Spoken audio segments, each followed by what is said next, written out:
Glória a Deus. Salve os irmãos com a paz do Senhor. Gostaria de dizer que é um motivo de muita alegria estarmos aqui mais uma noite, porque cremos que é mais uma oportunidade que o Senhor nos dá de poder conversar com Ele e Ele conosco, de podermos adorar o nome dEle, poder prestigiar os irmãos presentes, podermos estarmos em comunhão, que é uma coisa ao qual o Senhor Deus se agrada. Desde já gostaria de agradecer à liderança da igreja pela oportunidade e pela confiança depositada nos jovens para fazer esse trabalho tão importante, denominado Culto dos Jovens. E agradecer aos jovens também, a Vinícius, a Misael, a Micaela, que sempre me ajuda, a Glícia, a Aninha, que sempre estão aqui se dispondo a contribuir na obra. Gostaria que os irmãos abrissem suas Bíblias, não desfazendo a palavra lida, no livro de Mateus, capítulo 13.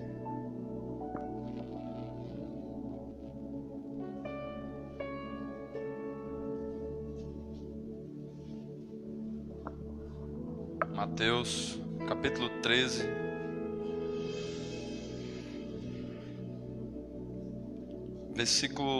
A partir do versículo 4.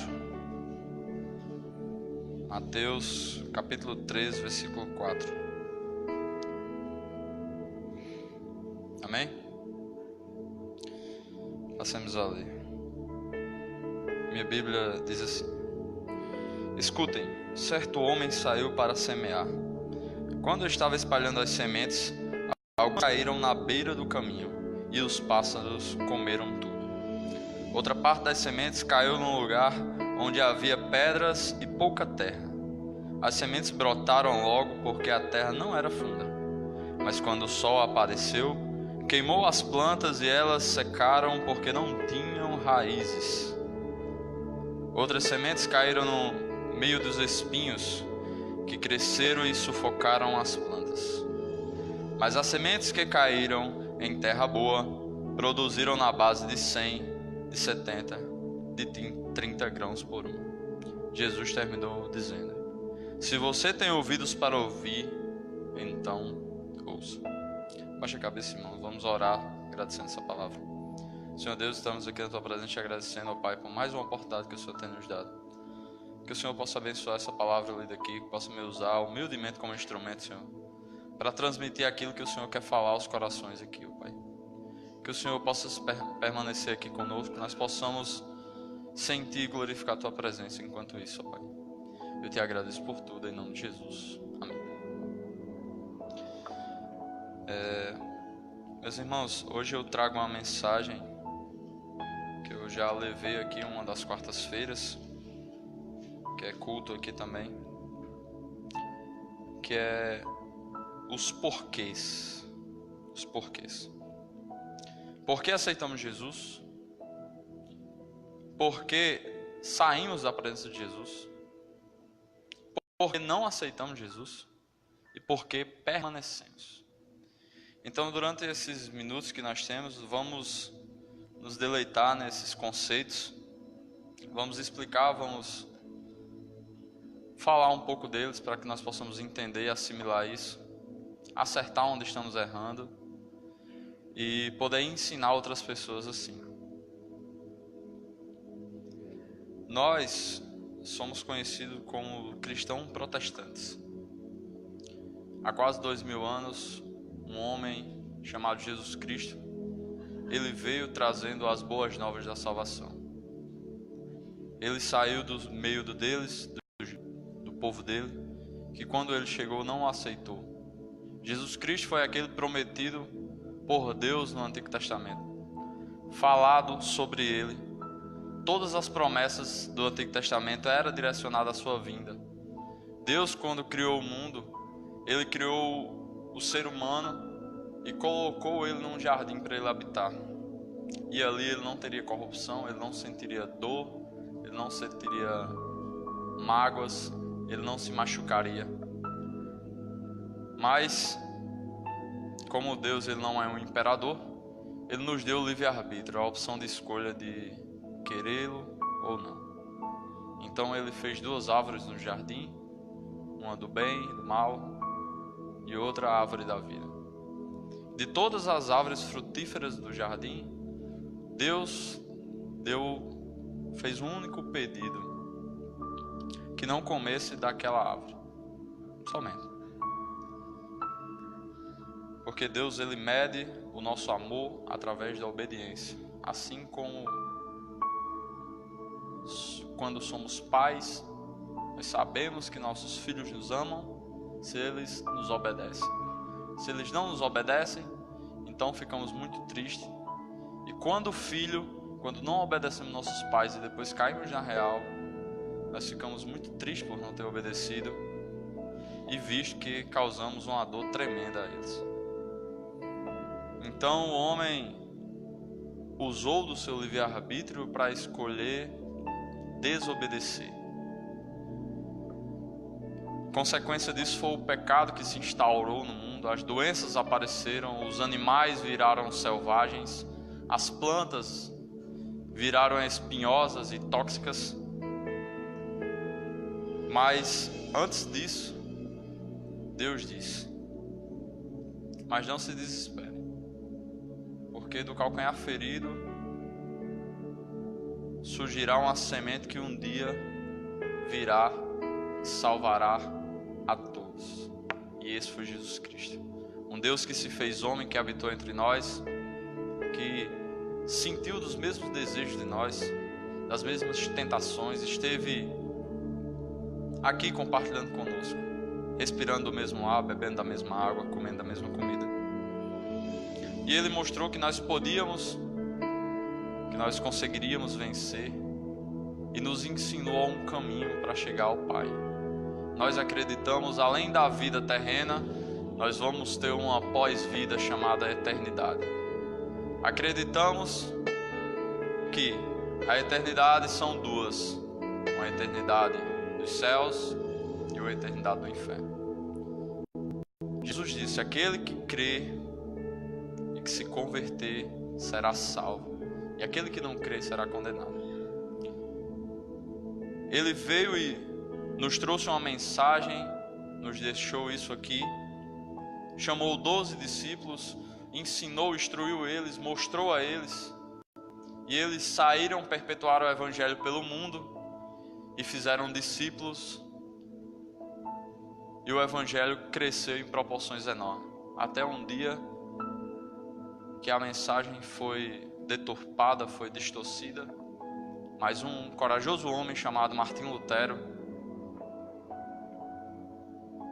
ele se opôs a algumas práticas errôneas que estavam fazendo um mau uso da palavra de Deus, e escreveu suas 95 teses,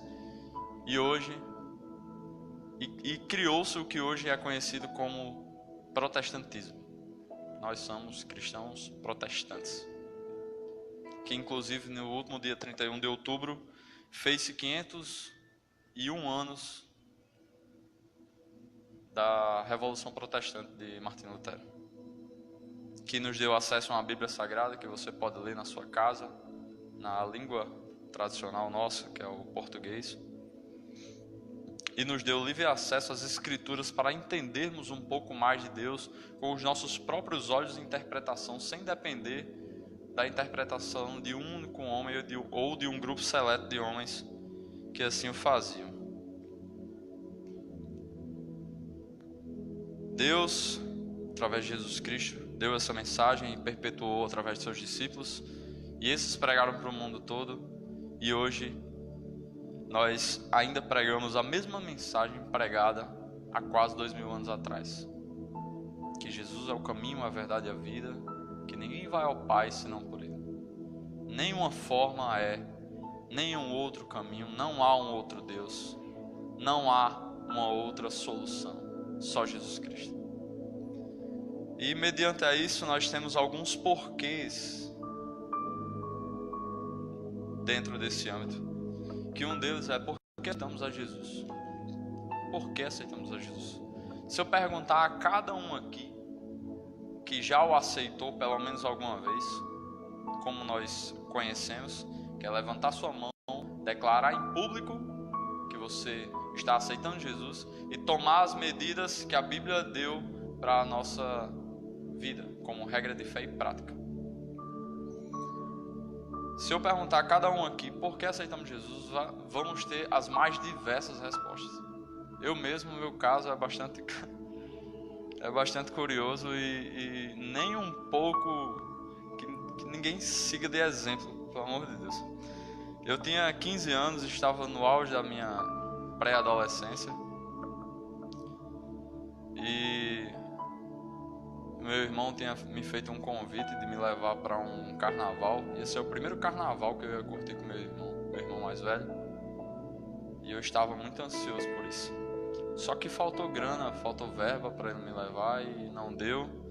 Eu fiquei muito triste com aquilo. E o meu padrinho, que já Deus o tenha, ele disse: Thales, eu gostaria que você ficasse como vigia numa escola, e porque vai uns crentes para lá e vão fazer um negócio lá durante 3 dias. Eu quero que você fique de vigia dessa escola. Aí depois eu dou uma grana. Tá bom. Até então, o único contato que eu tinha com os denominados crentes era a Assembleia de Deus ali, ao qual eu ficava por trás rebolando pedra na telha e gritando: Maria, Mãe de Deus! Achando que eles iam se ofender com aquilo. Esse era o contato que eu tinha com eles, era o que eu sabia sobre eles, nada mais. E eu achava que era um bando de maluco que ficava gritando dentro da igreja, as portas fechadas. Eu tinha muito medo, inclusive. E era o único contato, e eu, meu Deus do céu, esse porra aí indo pra cá e começar aquela lausa, aquele labacel. Vou fechar a porta aqui e deixar eles gritando aí. Depois de 10 horas eu abro a porta e vejo aí o que é que tá acontecendo. E quando eu cheguei lá, eu tava no colégio, eles chegaram de manhã, muito simpáticos, muito amorosos. Chegaram me dando bom dia, me abraçando, rindo à toa entre eles. E eu fiquei tão admirado daquilo, eu achei aquilo tão bonito, que nunca ninguém tinha sido tão complacente assim, tão amoroso assim com uma pessoa desconhecida. Eu nunca tinha visto isso, um desconhecido sendo tão amoroso com outro. E eles brincavam entre eles e riam e lavavam a escola, assim, a escola estava imunda. Semana letiva tinha acabado e a escola estava daquele jeito, que tinha tido um curso, né, que era em período de carnaval, mas antes tinha tido alguma festa, alguma coisa lá dentro da escola, e a escola estava imunda. E eles limpavam e lavavam a escola, rindo, brincando, outros caíam no chão e outros levantavam, e os meninos brincando no sabão, no pátio, assim, era muito engraçado aquilo. E eu conheci algumas pessoas lá, Joabe, Tauan e Naldo. E eles começaram a conversar comigo e tal, e eles me explicando um pouco o que ia ter ali. Era um retiro de carnaval das igrejas. As igrejas circunvizinhas, elas vinham, se reuniam com seus jovens, e ali eles desfrutavam de 3 dias. Todo mundo aqui sabe como funciona retiros e congressos assim. E eles disseram: homem, vamos para a igreja, é bom demais uma igreja. A pessoa vai e viaja direto a gente viaja buscando. Tem uma ruma de menina bonita na igreja. E a gente joga bola, a gente faz um bocado de coisa. Eu digo: mas vai pra festa? Não, pra festa não pode não. Eu digo: não, então não dá pra mim não. Eu, um forrozeiro todo, não podia ver uma lata batendo que tava dentro, dançar com gato e cachorro, não importasse quem aparecesse. E aquilo era o meu âmbito. Eu nunca fui muito chegado a bebida, eu só bebia porque os outros bebiam, e é o que acontece muito hoje em dia. Você não bebe por gostar, mas sim porque outras pessoas estão fazendo, e você é influenciado a fazer isso também.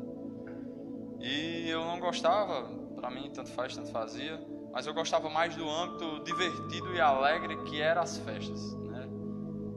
Que isso me satisfazia muito. Mas quando eu acabava, eu chegava em casa e virava mesmo a rotina monótona de sempre. E eu consegui ver eles ali, as coisas que eles se divertiam, né? Como é que pessoas sem ter essas coisas se divertem tanto quanto outros que têm e ficam esbanjando a felicidade, mas que por dentro é tão vazio, é tão superficial, que passou aquilo, acabou a felicidade, ou pelo menos a alegria. Mas eles não tinham nada daquilo naquele momento com eles, e eram muito felizes, sorridentes, ou mesmo se não estivesse sorrindo, mas você olhava nos olhos deles, sabia que ele tinha uma paz, uma felicidade que contagiava quem estivesse perto. E não dizendo que os meninos fizeram errado, mas eles não me apresentaram o Evangelho, eles não me apresentaram a Cristo, eles me apresentaram os benefícios que tinha se eu fosse para a igreja. Os benefícios que tinha se eu fosse para a igreja propriamente dita, que era passeios, viagens, meninas bonitas e brincadeiras e tudo. E eu com 15 anos, isso era um sonho para mim. Muitos amigos, pessoas que realmente gostavam de você, e não algumas falsidades que a gente tem em escola, em grupos fechados de amigos, que ora são seus amigos, oram te machucam quando você está bem ou está ostentando algum tipo de bem, de dinheiro. Eles estão lá com você, mas quando acontece alguma coisa mal, eles te abandonam e correm. Mas os crentes eram diferentes. Quando algo de mal acontecia com você, eles eram os primeiros a te estender a mão. Eles choravam com você.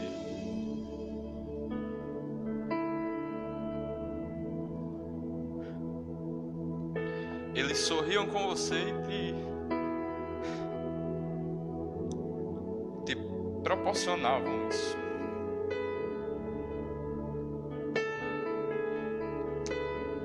Eu choro assim, meus irmãos, porque eu não coloquei minha juventude no lixo, de forma alguma. O que para alguns é esbanjar, para mim é dor, porque não passa daquilo, não vai além daquilo, daquele momento, daquela breve reunião. E o que eu tive na minha mocidade, dos 15 anos para cá, que eu nunca saí da igreja, foi alegria plena. Que embora tenha passado algumas coisas de ruim, mas Deus sempre levantou homens e mulheres para estar ao meu lado.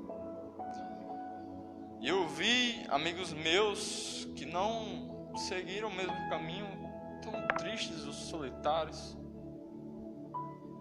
que isso me causa tristeza por saber que até hoje existe. E eu louvo a Deus, como a palavra de Vinícius diz, que Vinícius trouxe, não despreze a sua mocidade, não despreze.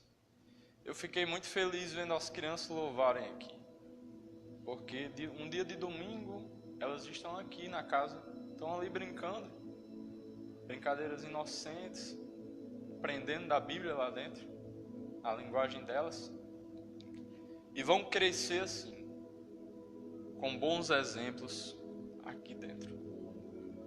Vão ser pessoas fortes psicologicamente, fortes sentimentalmente, pessoas bem educadas, bem instruídas, pessoas educadas, pessoas amigas de verdade. Eu não quero que os irmãos peguem um caso isolado ou outro de alguém que não deu certo ou que não aconteceu. Eu quero que vocês tirem pela totalidade. O que é a totalidade? Porque casos isolados teve até mesmo quando Jesus chamou os 12, que foi Judas, mas a gente não deve olhar para o feito dele, a gente deve olhar para o feito dos outros 11, e que após Judas sair, foi substituído com outra pessoa que fez um engrandecimento do reino de Deus. A gente vem para Jesus, esse é um dos casos. A gente vem para Jesus também.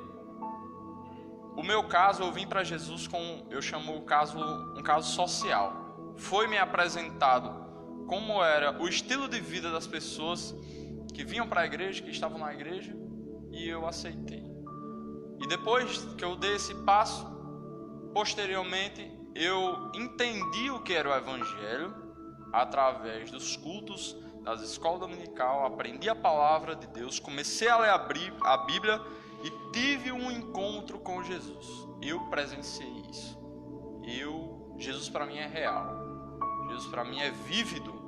Eu sinto Ele, eu senti Ele em várias oportunidades que eu tive pela vida. Que eu dobrava meus joelhos e pedia algo, Ele prontamente me atendia. Nas minhas angústias e sofrimentos internos, Jesus, Ele estendeu a mão para mim e me trouxe a felicidade. Eu não precisei encher a cara numa festa, ou num bar, ou provar de substâncias ilícitas para trazer uma felicidade, para trazer uma alegria, para trazer uma solução de um problema. Não precisei disso. Eu abri a Bíblia, li ela, cantei louvores, me reuni com meus amigos, falamos de Jesus, participamos de congressos, participamos de pregações nas ruas, ajudamos as pessoas, os idosos, os doentes, fomos atrás das pessoas que a sociedade não dá nada por elas, ajudamos elas, e isso que me faz feliz, isso que me proporciona felicidade. O ser cristão não é um ser arcaico dentro de uma caixa de pedra que não aceita nada de ninguém, nenhuma ideia, nenhum tipo de questionamento, que são rudes. Tem pessoas assim? Lógico que tem. Mas o Evangelho de Cristo não pode se basear nos atos isolados de uma pessoa. A gente vem para Cristo, nós aceitamos a Cristo uma parcela por arrependimento.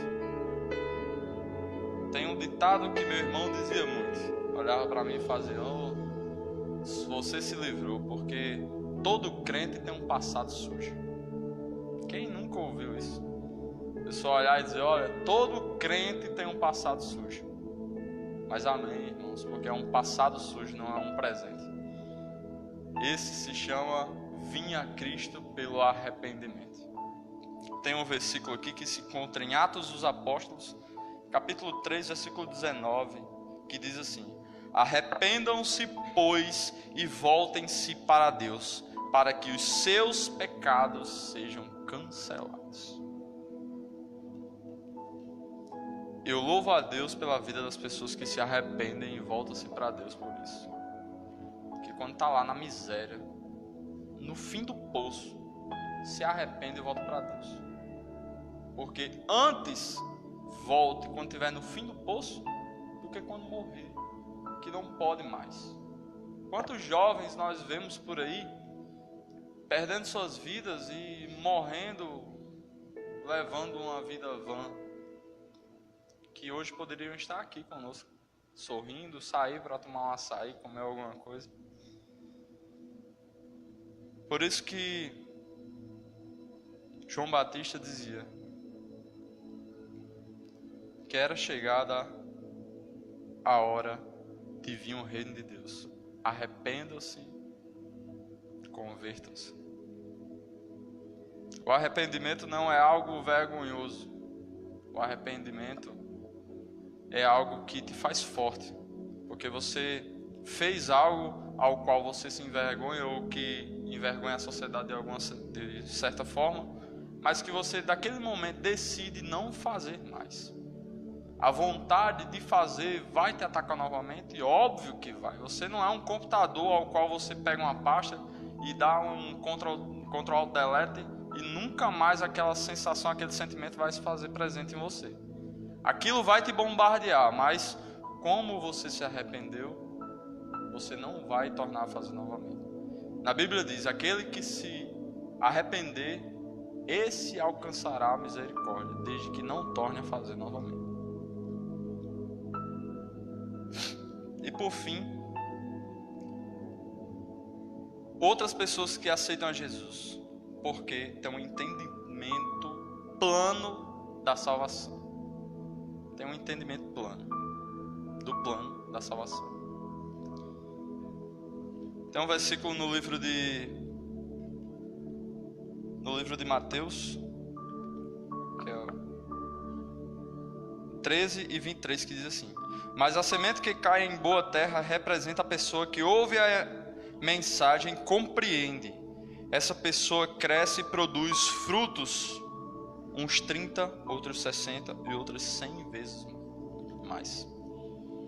Algumas pessoas, irmãos, quando questionadas por mim ou por outros, por que não aceitam a Jesus, diz: não, eu estou me preparando, eu estou esperando o momento certo, eu estou esperando aquele clique, eu estou esperando as nuvens se abrir de noite e vir um clarão de luz, um canhão assim que nem, e me iluminar.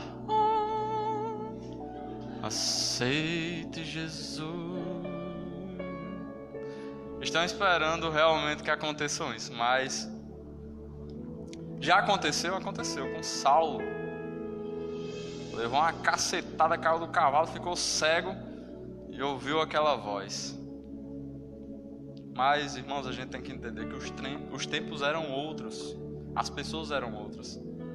Isso aconteceu porque Saulo, ele era um perseguidor de cristãos, então nenhum cristão ia chegar próximo a ele para pregar para ele, porque sabia que ia morrer. Ele só andava com um chicote na cintura. Quando via um crente, era chicotado até não querer mais. Então Deus teve que abordá-lo dessa forma. Mas Deus usa pessoas. Deus usa o irmão Aldrique para estar aqui à frente dessa igreja, falando de Cristo para vocês, explicando o que é a palavra de Deus, explicando o que Jesus quer dizer com as coisas. É aquela pessoa que passa na rua e fala de Deus para você.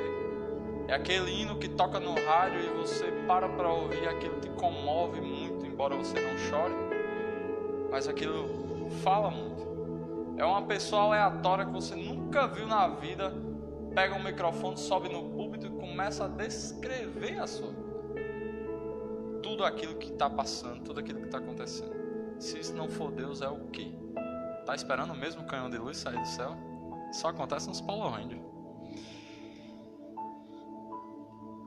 Aí muitas pessoas dizem: eu estou esperando Deus, eu estou me preparando, não estou pronto agora, se eu aceitar agora eu vou cair novamente.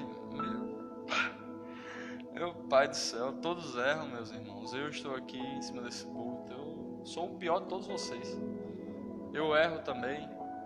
Embora que eu tenha 10 anos de evangelho, tem outras pessoas que têm 30, outras pessoas que têm 50, que veem a Deus e falam com Ele e erram. Judas via Jesus todos os dias, comia com Ele e errou. Davi era um homem segundo o coração de Deus, que Deus chamou isso. Não foi outra pessoa que intitulou isso, foi Deus que disse isso. Davi, você é segundo meu coração. E nós sabemos que Davi, ele errou muito. Ele ficou com uma mulher que não era dele. Ele colocou o marido da mulher para ir à frente de guerra, para ser morto, para que ele pudesse consumar o que ele queria. Davi, ele errou muito na vida. Mas, quando ele se arrependia, era grande o seu arrependimento de coração. Quando o profeta Natan chama Davi e diz: ó Davi, eu vou contar uma historinha a você aqui. Tinha um homem que tinha muitas ovelhas. Tinha boi, tinha gado, tinha todo mundo dentro do pasto dele. Aí tinha um homem, um vizinho dele, um homenzinho, morava na casinha de taipa, tinha só uma borreguinha, tirava o leitinho, dava pro menino, dava pra mulher, fazia um queijinho, fazia um negócio para comer, para vender, só um. Aí vinha um viajante assim, aí o homem rico veio, eu vou dar uma briga àquele homem, uma hora dessa. Chega aqui, entrou dentro de casa, serviu a pessoa lá, deu um banho, botou ele para deitar dentro de casa. Aí fez: agora vamos comer. Aí foi lá, olhou todas as suas cabeças de gado e ficou olhando assim. Aí olhou a cabeça de gado do vizinho pobre lá, pulou a cerca, degolou a bichinha, trouxe, cozinhou e deu pro cara. Quando Natan disse isso, Davi ficou irado. Davi: eu não acredito não, um caba cheio de dinheiro no bolso, tendo um bocado de negócio, e veio matar dele, matou do pobre miserável que estava ali, que ele vivia disso. Traga ele aqui que eu quero matar ele agora, eu vou morder ele todinho. Aí Natan disse: pois esse homem é você, Davi. Como diz hoje em dia, Davi quebrou a cara, ele rachou. Eu sim, meu Deus, eu sou um rei de uma nação, eu posso ter as mulheres que eu quiser. E aquela que não era minha, eu a cobicei e fiquei com ela, descumprindo também o serviço dele, que ele estava em guerra.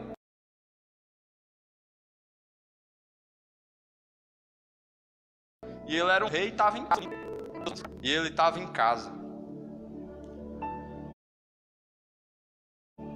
Mas quando ele se arrependeu, grande foi o arrependimento dele.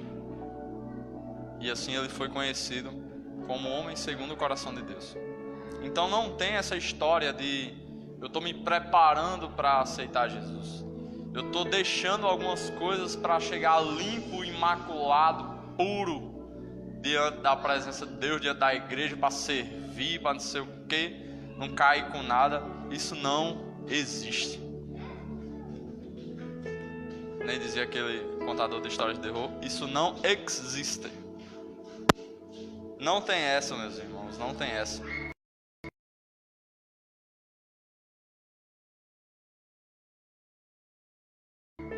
Pelo contrário, vem a igreja conhecer sem elas.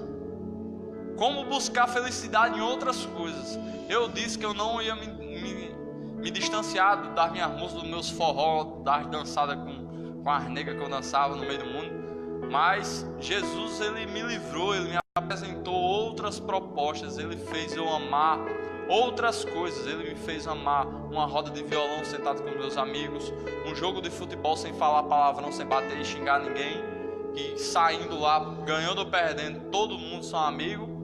Me ensinou os passeios que a gente ia pelas cidades, para final de semana, em vez de você estar em casa deitado, você está na rua com uma outra ruma de jovens, batendo de porta em porta, falando sobre Jesus. Um homem tão bom, que há quase 2000 anos foi morto por mim e por você, que ele não merecia passar por aquilo, toda aquela humilhação por nós. Ele poderia fulminar qualquer pessoa naquele momento, porque ele era Deus, ele tinha o poder para isso. Mas quando ele estava lá no Getsemane e os homens foram prender, um dos seus discípulos arrastou imediatamente a espada e decepou a orelha de um sacerdote que estava lá, que ia prender Jesus também. E Jesus disse: não, relaxa, eu tenho que ir, porque se eu não morrer, os pecados da humanidade não vão para mim, e todo mundo que me aceitar não vai valer de nada. Os pecados de todos têm que ir em mim, que eu serei o sacrifício para que todos que olhar para mim sejam perdoados seus pecados. Tem o fato de por que não aceitamos a Jesus. Porque não aceitamos a Jesus. Ou porque saímos de Jesus. Porque estamos na igreja e do nada, mas não é do nada. É uma série de fatores que dá. Você está na igreja muito bem, vem uma tentação que é normal, sempre vai ter, sempre vai ocorrer.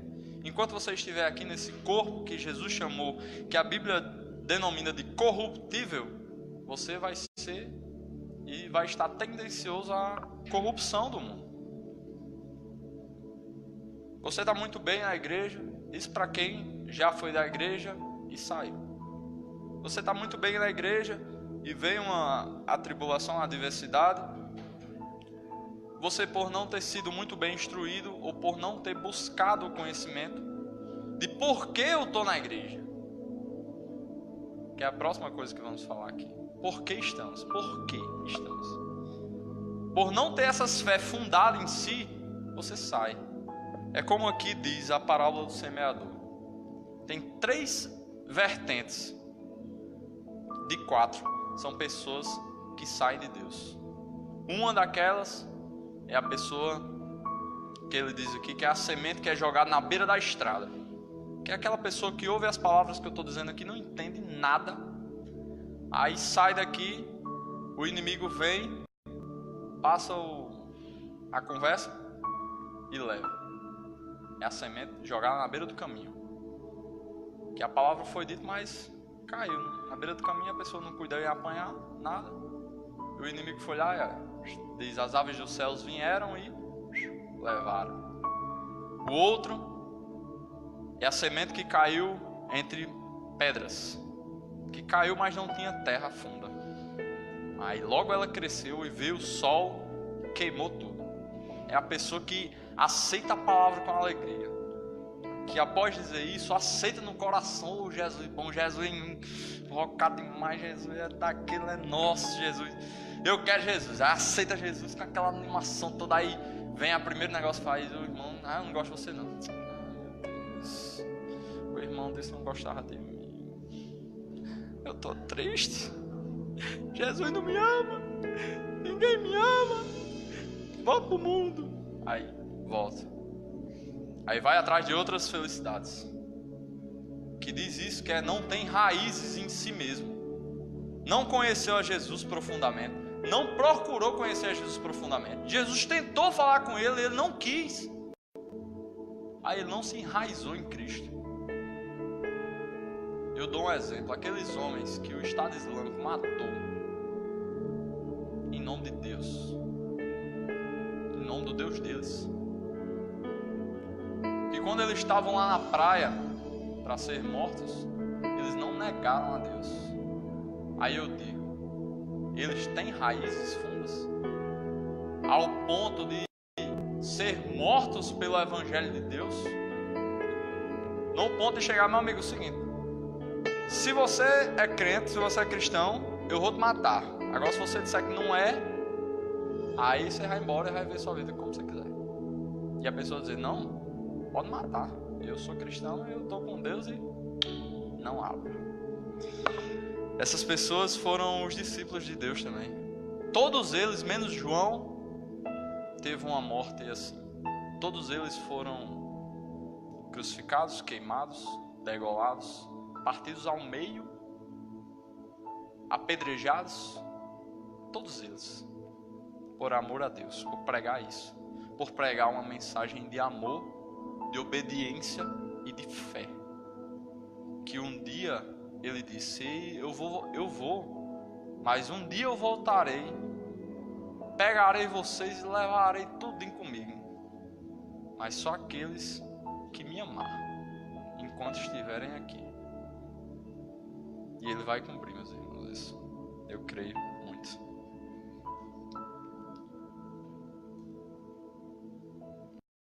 Outra pessoa, outro ponto aqui, é a semente que caiu no meio dos espinhos.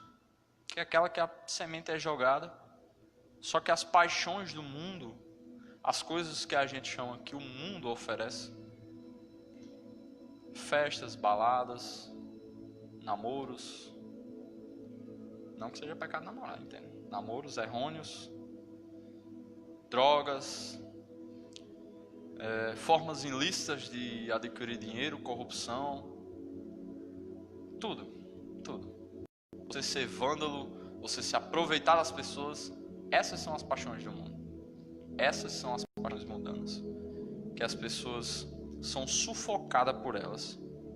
E quando está lá sendo sufocada, não chama por Deus, não clama por Ele, não pede ajuda, não pede um irmão da igreja para o visitar e dizer, olha, eu estou com um problema terrível, fale para mim, diga o que é que você está passando, que eu vou te ajudar, vou chamar o meu missionário, a gente vai na sua casa, vai fazer uma oração, faz um acompanhamento com você, lê a Bíblia com você, leva você para sair, para jantar, para fazer qualquer coisa, mas não abandone a Deus, porque Deus não te abandona. Quando chegou no momento lá no Getsemane, Jesus disse assim, Pai, se possível, passa de mim esse cálice. Aí ele repensou e disse, mas que seja feita a tua vontade e não a minha. A preocupação de Jesus naquele momento era tanta que ele adquiriu uma doença ao qual ele suava sangue. onde a sua tensão e o seu estresse, seu medo e sua preocupação era tão grande que as suas veias da superfície ela estourava e você sangrava, suava sangue. Não foi um momento fácil para Jesus. Não foi um momento fácil, ele não desistiu. Enquanto uns de nós, com qualquer coisinha, a fulana está falando de mim, fulano fez um negócio, nem me chamou, eu orei pedindo a Deus um carro, esse carro não chegou ainda, só um carrinho assim, nada, Ferrarizinho, vou para andar em Patu nesse calçamento maravilhoso, e não chegou aquela vaga da faculdade que eu queria tanto, mas eu não estudei, mas eu queria tanto e não veio. Aquele Reinaldo Janequim do meu sonho, eu orava de noite por ele, Deus não me deu. Então, se Deus não me dá o que eu peço, vou-me embora. O mundo dá. Se eu quiser ficar alegre, eu tomo umas e outras aqui. Tem um amigo meu que chega com um cigarrinho fininho, eu fico de boa lá, só na vibe. Quero ficar feliz, me arrumo todinha no salto, na prancha do cabelo, chega a fumaça no meio do mundo. Vou pra festa lá, só no grafitão, só... Pronto. Tô feliz naquele momento. Faço stories para as pessoas verem que eu sou feliz. Mas quando chego em casa, a maquiagem toda borrada, cambaleando pra lá e pra cá, não faz stories mais. Porque tira a roupa, tira a maquiagem, aí o crush não acharia nada bonito. E esconde-se assim. Mas a vida cristã, a vida com Cristo aqui na igreja, as pessoas, muitas delas dizem: a igreja é errado, Deus não deixou igreja no mundo, Deus não precisa de igreja, Jesus só quer meu coração. Seguinte, eu tenho uma informação para dizer, que Jesus não é papafigo, não trabalha em açougue, ele não trabalha com coração, essas coisas não, só coração não. Ele quer a pessoa por completo. Ele quer do fio da cabeça até o dedão, aquela unhazinha encravada, que é feia que só que é o dedo mindinho. Ele quer também. Não sei porque ele quer não, mas ele quer também. E ele quer que você esteja comprometido de corpo e alma para estar aqui, para servir o que ele quis. Não é Jesus servir você. Algumas pessoas acham um pouco estranho assim Jesus, achando que ele é supermercado. E a pessoa pede um negócio e ele tem que ir lá. Pede outro negócio e ele tem que atender. Não é assim. Nós somos servos. E Jesus é Senhor. O papel do servo é obedecer. E do Senhor é mandar. Ele manda a gente fazer uma coisa e nós, como servos obedientes, por amor a Ele, não por medo, por temor, que temor é respeito, e por amor, nós servimos, nós fazemos. Porque nós amamos a Deus. Se Deus pede para nós parar de fazer alguma coisa ou deixar aquilo de mão, é porque Ele sabe que lá na frente aquilo vai nos machucar, aquilo vai nos contaminar, aquilo vai nos tornar uma pessoa horrível, porque começa de pouco. Você vê essas pessoas, eu tinha um tio alcoólatra, ele morreu nos meus braços, eu segurando ele lá em casa, mas ele não era alcoólatra do dia para a noite, ele começou bebendo e foi aumentando e aumentando e aumentando gradativamente. Eu conheço várias pessoas que são dependentes químicas, mas elas não começaram já consumindo altas doses cavaladas das substâncias que os faz ficar doidão. Eles começaram de pouco. É um amiguinho que chega, pá, toma aí, relaxa, pô, aí é só para dar uma lombra, só para dar uma fome, dar um negócio, só para você ficar alegre, você ficar motivado. Começa aos poucos e vai subindo gradativamente. Aqui na igreja, a igreja de Jesus Cristo, ela está assim também. Quando você vem, a gente vai te alimentando aos poucos, e depois você está lá em cima alimentando outras pessoas também. Estamos aqui para ensinar a vocês o que é bom na vida. sem precisar magoar, sem precisar ofender ninguém. Estamos aqui te ensinando você engatinhar, depois andar, depois correr, depois voar. Que Jesus disse que quando Ele vier, a gente vai romper esse céu de encontrar Ele. Estamos aqui para isso. Estamos aqui de uma maneira supérflua. A gente tem fé, porque a gente acredita num homem que a gente nunca viu, que nunca tem foto dele, que disse uma coisa que a gente não escutou que ele disse, que outras pessoas disseram que ele disse, que ele viria e nos levaria. E a igreja de Cristo, ela tem raízes fundas em cima dessa promessa, que é a promessa da salvação, que um dia Ele virá e nos levará. E até hoje estamos esperando isso e cremos de todo o coração que isso vai acontecer. Mas para isso nós temos que viver uma vida ao qual, quando chegar esse momento, nós iremos. Eu não estou dizendo que quando você vier para a igreja você nunca mais vai errar na sua vida. Você nunca mais vai fazer nada feio. Você nunca mais vai fazer coisas ruins. Eu não estou dizendo isso. Eu não estou. Todos os homens e mulheres citados na Bíblia fizeram algo ruim aos olhos de Deus, mas que ainda assim alcançaram a salvação. Então, como é isso? Nós somos pecadores remidos. Nós somos pecadores remidos. Somos pecadores, mas nós temos um juiz que morreu, levou os pecados nossos, Ele levou. Então quer dizer que quando eu estiver na igreja eu posso meter o aço a pecar? Não é assim também. A diferença é quando você está no mundo, quando você está na igreja, quando você está em Cristo, é porque você peca acidentalmente. E quando você não está, você peca por vontade própria. Você diz, eu vou fazer um negócio, vou fazer e fiz. Na igreja não. Quando você faz algo, você se arrepende. Vem aquele sentimento, não era para eu ter feito isso. Oh meu Deus do céu, eu fiz isso. Ah meu Deus, me perdoe Jesus. Me ensina a nunca mais fazer isso. Aí você faz novamente. Aí você diz, Jesus me ensina a nunca mais fazer isso. E Jesus ensina. E você nunca mais faz. E aqui, o último ponto. Por que permanecemos em Deus? Por que permanecemos em Deus? Falei aqui já. Mediante a promessa que Ele fez, que Ele viria e nos levaria. E quando Ele viesse, Ele queria achar um povo santo. A palavra santo significa separado. Se um grupo seu de amigos estão falando de uma pessoa, não fala daquela pessoa não. Fica a par daquilo. Quando alguém quiser te contar um movimento, um fuxico, um negócio, diz, não, vai servir de quê para mim? Vai me amadurecer? Vai me deixar uma pessoa melhor? Não, então não quero saber. Tem uma velhinha passando ali na rua com a ruma de sacola. Aí você olha assim,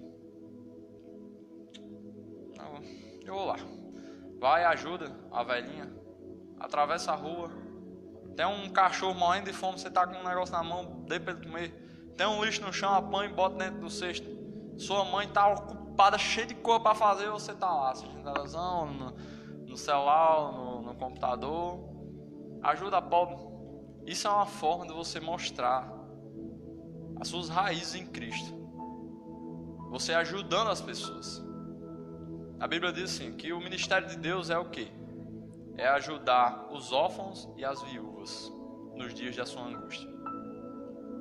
É você ajudar pessoas nas suas necessidades.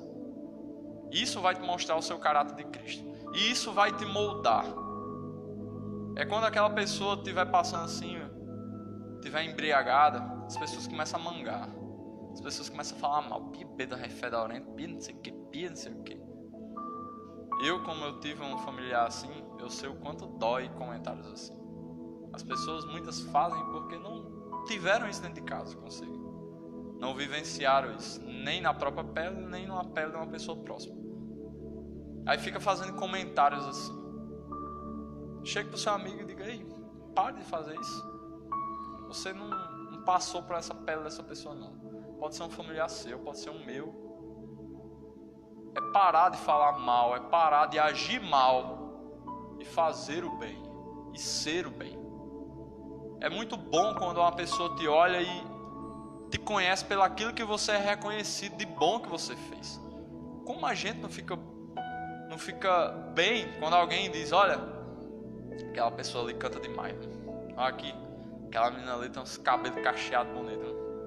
Aquela outra ali, meu amigo, aquela menina é esperta na escola, ela sabe de matemática só ela. Olha ali, olha, aquela pessoa ali acaba bom mesmo. Nós cristãos, a gente quer ser reconhecido assim. Passou, olha ali, ó, um servo de Deus, lá vai, ó, cristão ali, ó, ajuda as pessoas. Tá vendo aquele cabo ali, ó? Não fala mal de ninguém. Tá vendo ali, ó? Parece com Jesus aquele cabo ali, ó. Tá vendo? Foi instruído na igreja. Aquele não mente, não rouba, não fala mal do povo. Tá vendo? Não, é essa pessoa que nós queremos ser. A Bíblia diz que nós somos uma carta aberta. As pessoas olham para nós e nos lê, nos descreve. E Cristo disse assim, olha, vocês têm que ser que nem eu. Vocês têm que ser minha cópia. Então quando as pessoas olhar para você, vão ver a quem? Vão ver a Cristo. E assim o amor de Deus vai ser espalhado pela terra. E vão parar de ter tantas brigas entre classes, entre raças. Vão parar de ter tantas inimizades. Você vai ser uma pessoa melhor. Você vai perpetuar o amor pelo mundo. E assim nós seremos melhores. Em prol daquilo que Cristo prometeu que era a sua vinda. E um dia Ele virá. E quando Ele vier, Ele nos buscará. E assim seremos para sempre com Ele. Abraçadinho com Ele, cheirando os cabelos dele, se eu tiver cabelo. Vai ser muito bom. E para isso que eu vivo, para isso que eu estou aqui essa noite. Por isso que eu leio essa palavra. Por isso que eu digo não a alguns desejos meus. Por isso que eu peço perdão quando eu não cumpro aquilo, quando eu falho. Por isso que eu chego pro meu irmão, pro meu melhor amigo, dou um cheiro na cabeça dele, que é Misael, tá ali. Por isso que eu reúno a galera lá em casa para fazer um churrascão. Chamo os amigos pra gente ficar conversando, falando sobre Deus, cantando. Isso é muito bom. Isso mostra Cristo. Nem eu, nem ele nunca precisamos, nessas reuniões que a gente faz, usar uma droga, tomar uma cachaça, pegar 300 mulheres, que um radar dor de cabeça que ainda dá 300. A gente não precisa disso. Não é disso, nem foi para isso que a gente foi chamado. Eu louvo a Deus pela minha vida e pela vida dos irmãos, e que essa mensagem possa ficar lá no seu íntimo, no seu coração, mas que você possa acessar ela facilmente. Não esqueça disso. Não esqueça das palavras que foram ditas. Pratique e aplique isso na vida de vocês. E assim vocês serão vencedores. Agradeço a oportunidade. Em nome de Jesus.